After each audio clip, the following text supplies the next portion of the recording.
చేత, శాశ్వతమైనటువంటి కృప చేత మనలను ప్రేమించి కనికరించి నీకు నూతనమైన దినాన్ని ప్రభు మనకు అనుగ్రహించారు. గడిచిన వారమంతయు ఆయన కృపారేఖల కింద ఉంటున్నటువంటి ఆరోగ్యమును, క్షేమమును, నెమ్మదిని ప్రభు మనకిచ్చి ఈ దినము కూడా ఆయన మనం స్తుతించి ఆయనను ఘనపరచి ఆయనకి ఇష్టలుగా దేవునికి కృతజ్ఞులముగా మనం జీవించినట్లు ప్రభు ప్రేమతో మనకి దినాన్ని ఇచ్చినారు. కాబట్టి ప్రతి ఒక్కరి చేతులతో ఒకసారి దేవునికి స్తోత్రాలు చెల్లిద్దాం. స్తోత్రం, స్తోత్రం, స్తోత్రం, స్తోత్రం, స్తోత్రం, స్తోత్రం, స్తోత్రం, స్తోత్రం, స్తోత్రం. ఈ దినమంతా కూడా దేవునికి ఇష్టలముగాను ఆయనకు కృతజ్ఞులముగాను మనం జీవించుటకు ప్రభు కృప చూపినట్లుగా దేవునికి స్తోత్రాలు చెల్లిద్దాం. స్తోత్రం, స్తోత్రం, స్తోత్రం, స్తోత్రం, స్తోత్రం, స్తోత్రం, స్తోత్రం, స్తోత్రం, స్తోత్రం, స్తోత్రం. ఆమేన్. మంచిది. కొద్ది నిమిషాలు దేవుని యొక్క వాక్యముని ఉదయకాలం మనం ధ్యానించుకుందాం. చూడండి, బైబిల్ గ్రంథంలో నుండి ఈ ఉదయకాలం దేవుని యొక్క వాక్యమును మనం ధ్యానించుకున్నట్టు కొరకు మొదటి పేతురు పుస్తకము, అపోస్తలుడైనటువంటి పేతురు రాసినటువంటి మొదటి పుస్తకం 3వ అధ్యాయం 12వ వచనాన్ని బైబిల్ గ్రంథంలో మనం చదువుకున్నప్పుడు,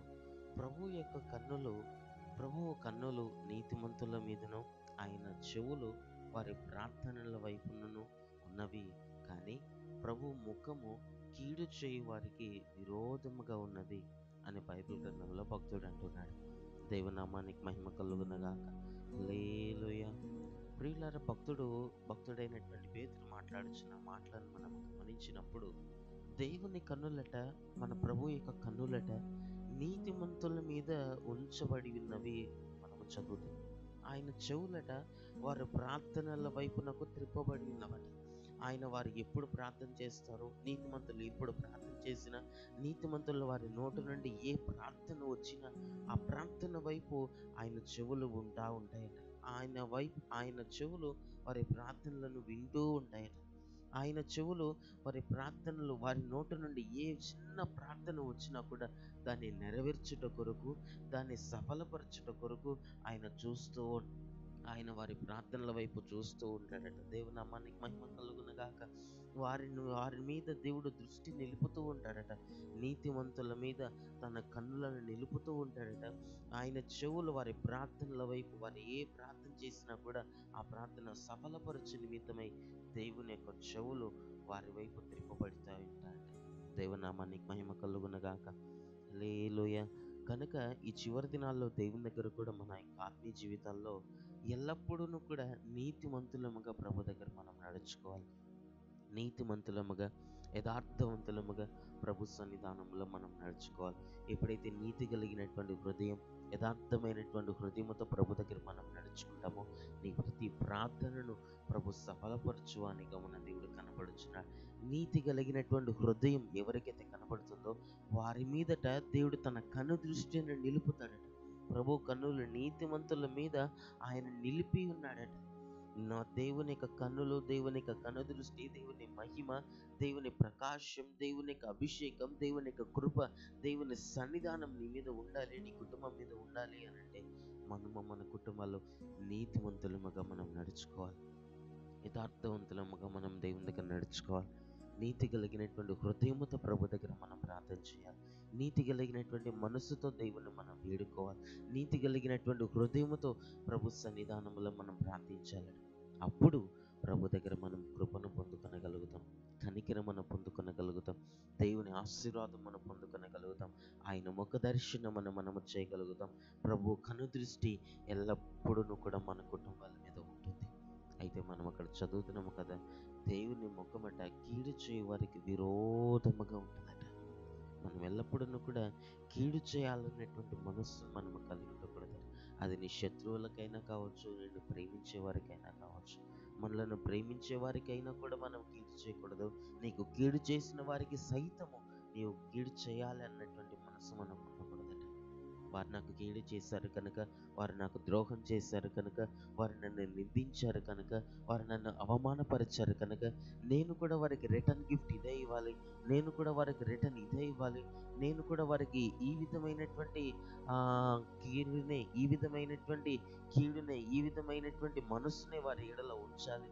ఇటువంటి తలంపులు దేవుని సన్నిధానంలో, దేవుని కుమారులముగా, దేవుని పిల్లలముగా మనకు అది ఉండకూడదట. అటువంటి మనసు మనకు ఉండకూడదట. దేవుని దగ్గరకు వచ్చినటువంటి మనం నిన్ను ప్రేమించిన వారిని ప్రేమించాలి. నీకు కీడు చేయ వారి నిమిత్తము కూడా మనం ప్రార్థించే వారిలాగా ఉండాలి. నీకు బాధ కలుగు చేయ వారి నిమిత్తం, నీకు నిన్ను హాని చేసేటువంటి వారి నిమిత్తం దేవుని దగ్గరకు వచ్చి ప్రార్థించాలని లేఖన భాగంలో మనం చదువుతున్నాం. కనుక ఈ చివరి దినాల్లో దేవుని దగ్గరికి వచ్చి దేవుని యొక్క వాక్యం విని మన ఆత్మీయ జీవితంలో సరి చేసుకున్నట్లు, మన ఆత్మీయ జీవితంలో ప్రభు రాకడ కొరకు సిద్ధపరచబడినట్లుగా మనకు ఉండవలసినటువంటి స్వభావములు ఏమిటనగా దేవుని సన్నిధానంలో, దేవుని దగ్గర దేవుని సన్నిధానంలో నీతి కలిగినటువంటి హృదయాన్ని ప్రభు దగ్గర మనం కలిగి ఉండాలి. నీతిమంతులముగా మనం నడుచుకోవాలి, నీతిమంతులముగా మనము జీవించాలి, నీతిమంతులముగా మనం ప్రార్థించాలి. అప్పుడు నీ ప్రార్థన ప్రభు సఫలపరుస్తారు. ప్రభు మనలను అత్యున్నతమైనటువంటి స్థితిలో ప్రభు నిలపగలుగుతారు. అట్టి కృప, అట్టి ధన్యత ప్రభు మనకిచ్చి నీతి కలిగిన హృదయముతో ప్రభు మనలందరినీ నింపునగాక. ఆమేన్. కళ్ళను మూసుకుని ప్రార్థన చేసుకున్నాం. మహాపరిశుద్ధుడ, దయగలిగిన మా ప్రభువానికి స్తుతులు స్తోత్రములు చెల్లిస్తున్నాం. ఈ ఉదయకాలం మీరు మమ్మలను ప్రేమించి మాకు అనుగ్రహించిన నీ వాక్యమును బట్టి నీకు స్తోత్రములు. ప్రభా, మీ యొక్క కనులు నీతిమంతుల మీదను, మీ చెవుల వారి ప్రార్థనల వైపును తిరిగి ఉన్నవని లేఖన భాగంలో మేము చదువుతున్నాం. మీ ముఖము ప్రభా కీడు చేయ వారికి విరోధముగా ఉన్నదని లేఖన భాగంలో మేము చదువుతున్నాం. మా యొక్క ఆత్మీయ జీవితాల్లో ఎల్లప్పుడూ కూడా నీ దగ్గర నీతిమంతులముగా మేము జీవించినట్లుగా, ఎల్లప్పుడూ కూడా నీతి కలిగినటువంటి హృదయముతో మేము ప్రార్థించినట్లుగా మాకు సహాయం అనుగ్రహించండి. కీడు చేయాలన్నటువంటి మనస్సును, కీడు చేయాలన్నటువంటి స్వభావములు అన్నటువంటి తలంపులను ప్రభా వాళ్ళ నుండి తొలగించండి. మేలు చేసిన వారికి, కీడు చేసిన వారికి సహితము మేలు చేసేటువంటి స్వభావమును మాకు అనుగ్రహించండి. మంచి చేసేటువంటి స్వభావమును మాకు అనుగ్రహించండి.